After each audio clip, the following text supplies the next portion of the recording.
हमवार पहाड़ों और सरसब्ज वादियों के दरमियान बसी हुई एक हलचल मचाती सल्तनत के दिल में एक बार एक मुसलमान बादशाह की हुकूमत थी जिसकी हिकमत पूरी ज़मीन पर मशहूर थी। इसका नाम अमीर अल-फैसल था और वो अपने वालिद शाह अब्दुर्रहीम के इंतकाल के बाद तख्त पर बैठे थे।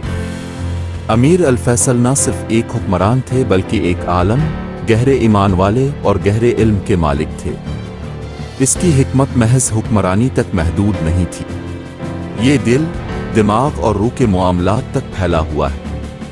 एक धूप की सुबह कीमती रूबी की मलकियत पर दो ताजिरों के दरमियान झगड़ा शुरू हो गया। वो बादशाह के सामने अपना मुकदमा लेकर आए, हर एक ने हक मलकियत का दावा किया। सब्र और बसीरत के साथ अमीर अल-फैसल ने दोनों फरीकों को तवज्जो से सुना, फिर एक आसान हल तजवीज़ किया। उसने रूबी को अदालत के बीच में रखने का हुक्म दिया और हर सौदागर से कहा कि वो बारी बारी जौहर की कीमत बयान करे।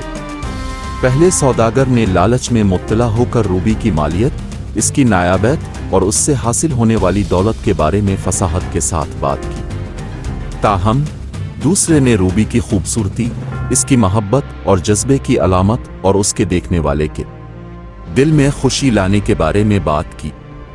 इनकी बात सुनकर अमीर अल-फैसल जानकर मुस्कराए। उसने फैसला दिया कि याकूत को ना तो बेचा जाएगा और ना ही किसी ताजिर की मलकियत होगी।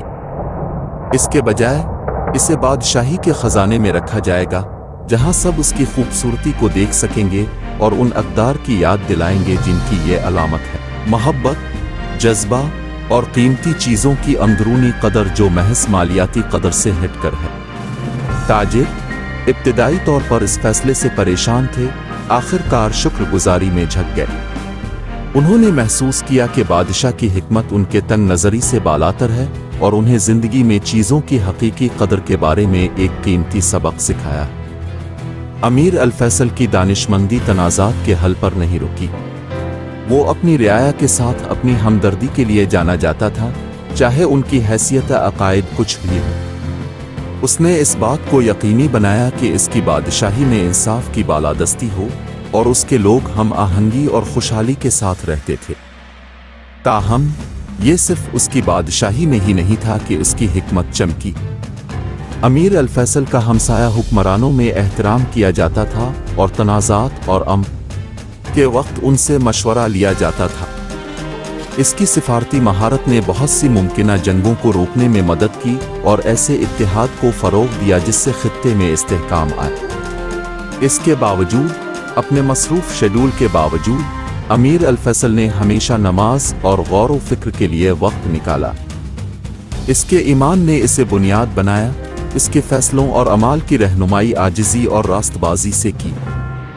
जैसे जैसे साल गुजरते गए, अमीर अल-फैसल दानिशमंद मुसलमान बादशाह की मीरास नस्लों को मुतासिर करती रही। इसका नाम इंसाफ, हमदर्दी और दानिशमंदी का मुतरादिफ बन गया, जिसने तारीख़ की तारीख़ पर अनमित निशान छोड़ दिया। और अगरचे ज़मीन पर उसका वक्त आखिरकार ख़त्म हो गया, इसकी तालीमात ज़िंदा रहीं, मुस्तक़बिल के रहनुमाओं के लिए रास्ता रोशन करती रही।